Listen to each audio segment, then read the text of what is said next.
বন্ধুরা, এখন তো কাঁচা আমের সিজন, অনেক কাঁচা আম পাওয়া যাচ্ছে। আজকে আমরা এই কাঁচা আম দিয়ে আচার করে দেখাবো। আমগুলো ভালো করে ধুয়ে নিয়েছি, দেখুন একদম টাটকা গাছের আম। এই যে দেখুন কেমন সুন্দর, একদম সবুজ শক্ত শক্ত আম, অল্প অল্প এর মধ্যে আঁটি হয়েছে। এবার আমগুলো ভালো করে ছাড়িয়ে টুকরো টুকরো করে কেটে নেব। আপনারা দেখতে থাকুন আমি কেমন করে আচারটি বানাই। আর বন্ধুরা, আমরা অনেক কষ্ট করে রেসিপিগুলি দেখাই, ভিডিওটা করি, আপনারা সাবস্ক্রাইব নিশ্চয়ই করবেন যাতে আমাদের আরো উৎসাহ বাড়ে, আমরা আরো অনেক কিছু করে দেখাতে পারি। আমগুলো কেটে জলে দেওয়া হয়ে গেছে সব। এবার একটু চুন নিয়েছি, এই দেখুন এই চুনটা এই জলের মধ্যে গুলে ভালো করে আমগুলো এই 1.5 থেকে 2 ঘন্টার জন্য ভিজিয়ে রাখবো।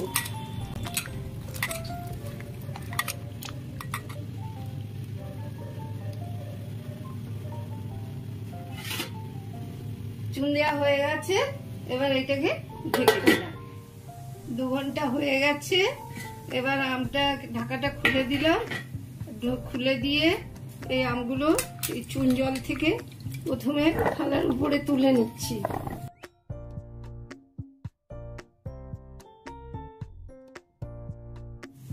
এটা ভালো করে ধুয়ে নিয়েছি। এবার আমগুলো এর মধ্যে দিয়ে দিলাম। এই আমগুলো ভালো জল দিয়ে দিয়ে আমি 2 থেকে 3 বার ধুয়ে নেব।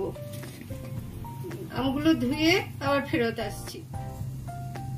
দেখুন বাটিতে গুড় নিয়ে নিয়েছি, এরকম 5 ঢালা গুড় নিয়েছি। দিয়ে এখন তো গুড় গরমে নরম হয়ে যায়, হাত দিয়ে ভেঙে নিয়েছি। এবার এই গুড়টা এই ডেচকির মধ্যে নিয়ে নেব।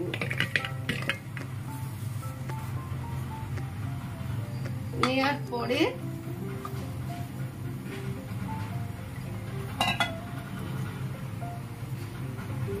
এই সামান্য পরিমাণে কিছুটা জল এর মধ্যে দিয়ে দিলাম।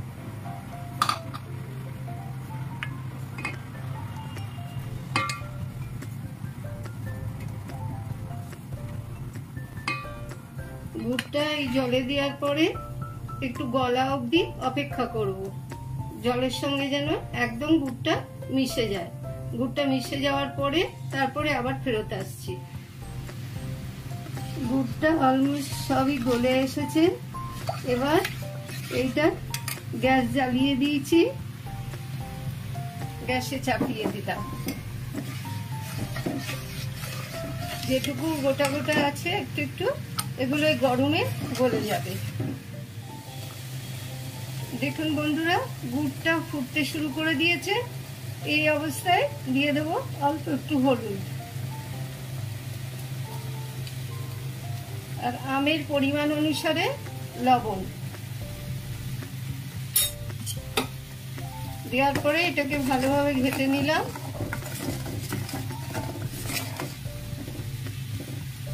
এবার এর মধ্যে দিয়ে দেব এই যে আমের টুকরোগুলো। বন্ধুরা, আমটা চুন জলে এই জন্য ডুবিয়ে রেখেছিলাম, আমের মধ্যে যে কষ আছে সেটা বেরিয়ে গেছে। আর আমটা গুড়ে দিলে আমটা গলে যাবে না, রস টস গুড়ের রস টস সবই ঢুকবে, কিন্তু গোটা গোটাই থাকবে।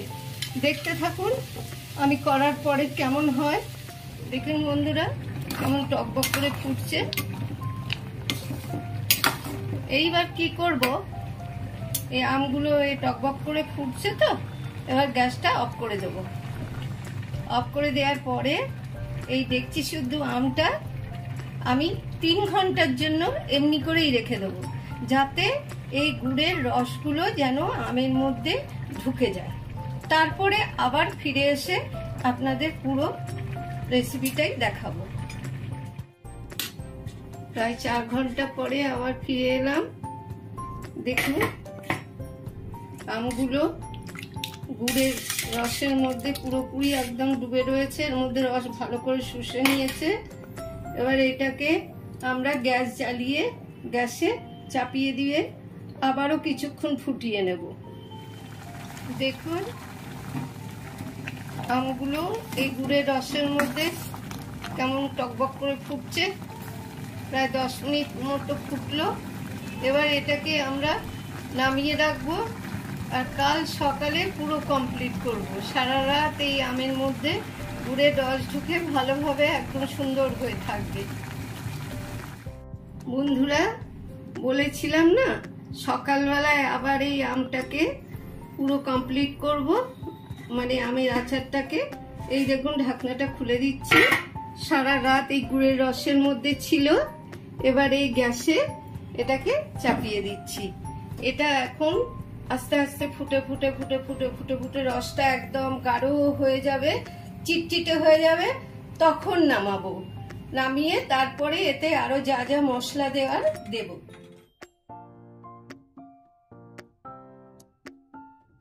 অল্প একটু জিরে আর এই 3-4টে শুকনো লঙ্কা শুকনো কড়াইয়ে ভেজে নিয়েছি। এইটা গুঁড়ো করে আচারে দেব। আচারটা যখন কমপ্লিট হয়ে যাবে নামিয়ে তারপরে আমি এইটা দেব। আমাদের মিষ্টি আমের আচার রেডি। দেখুন বন্ধুরা আচারে এই দেখুন এই রসটা তুলে নিলাম, নিয়ে একটার হবে, দেখুন দেখাচ্ছি, একটার হবে কিন্তু কেটে যাবে। এই যে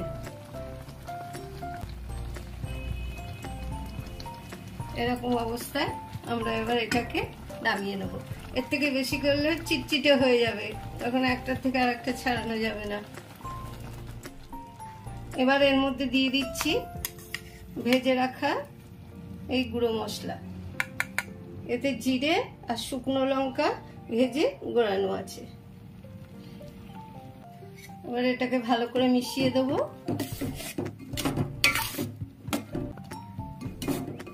দেখুন আচারের রংটাও পাল্টে গেছে, কিরকম কালচে হয়ে গেছে। আমগুলো কি সুন্দর হয়েছে দেখুন, গোটা গোটা আছে অথচ রস ঢুকে গেছে। দাঁড়ান তুলে দেখাচ্ছি। এই দেখুন খেতে খুব মজা লাগে, খুব ভালো লাগে। এবার পরিবেশন করে দেখাচ্ছি।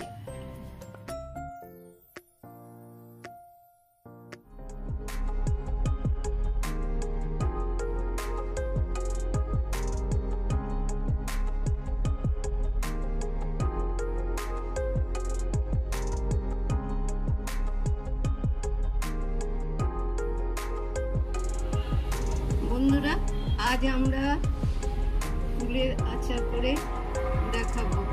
দেখুন এই কুলগুলো বাজার থেকে কিনে এনেছিলাম। টক মিষ্টি কুল, খুব টকও না আবার খুব মিষ্টিও না। এই কুলগুলো আমরা 5-6 দিন ধরে ভালো করে রোদে দিয়ে শুকিয়ে নিয়েছি।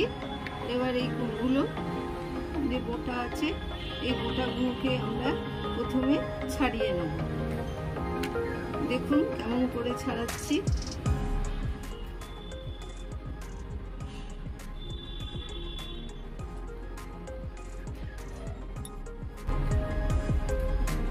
দেখুন এমনি করে সব গুড়ের বোটাগুলো ছাড়িয়ে নিতে হবে।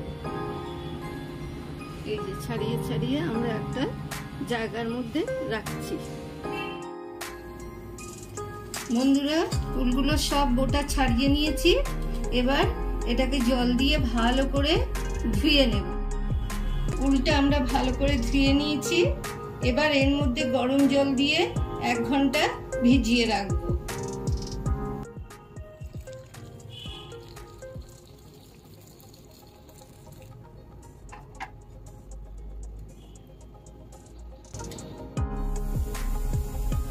গরম জল থেকে কুলগুলো ছেঁকে তুলে নিয়েছি। দেখুন বন্ধুরা অনেকটা নরম হয়ে গেছে। এই দেখুন নরম হয়ে গেছে। এবার এর মধ্যে অল্প একটু হলুদ আর পরিমাণ মতো লবণ দিয়ে এটাকে ভালো করে চটকে নেব। হাত দিয়ে।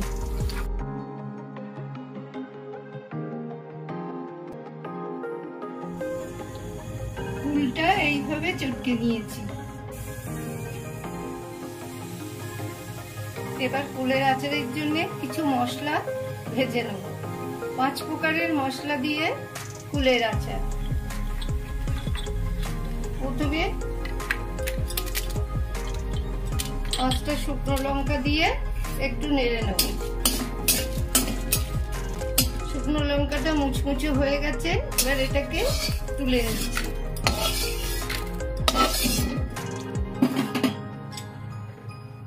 এবার দিয়ে দিচ্ছি গোটা ধনে,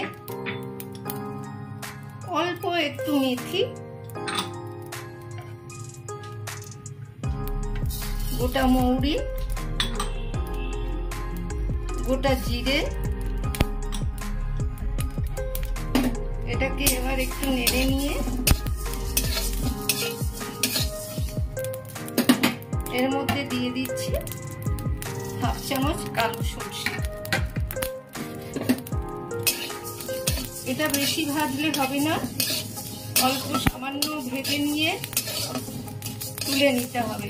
বেশি ভাজলে এর গন্ধটা চলে যাবে। আমাদের ভাজা হয়ে গেছে, দেখুন বন্ধুরা কি করে। এবার গ্যাসটা অফ করে দিলাম। মশলাটা একটু ঠান্ডা হলে মিক্সিতে, মানে একদম পুরো ডাস্ট না, অল্প একটু দানা দানা রেখে এটাকে গুঁড়িয়ে নেব।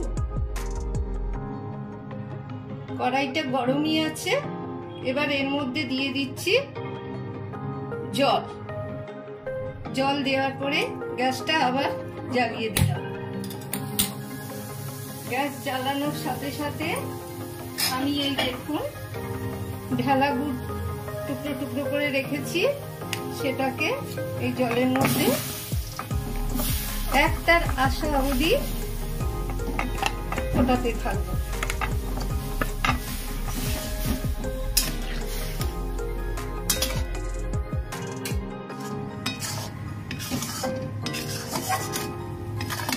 গুড়টা রেডি হয়ে গেছে, দেখুন। এটাকে খুন্তিতে তুলে দেখাচ্ছি কেমন হয়েছে। এই দেখুন সব পড়ে যাবে, দিয়ে একটা তারের মতো করতে থাকবে।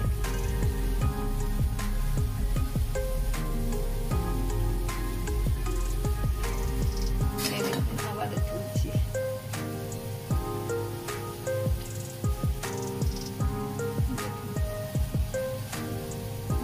গুড় রেডি। এবার এর মধ্যে দিয়ে দিচ্ছি নুন হলুদ দিয়ে চটকে রাখা কুলটা।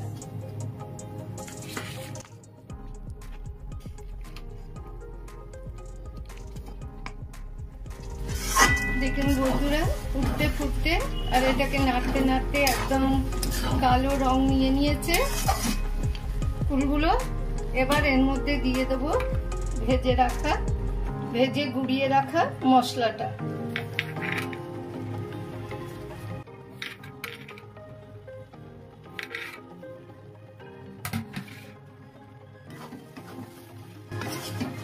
দারুণ সুন্দর গন্ধ বেরিয়েছে।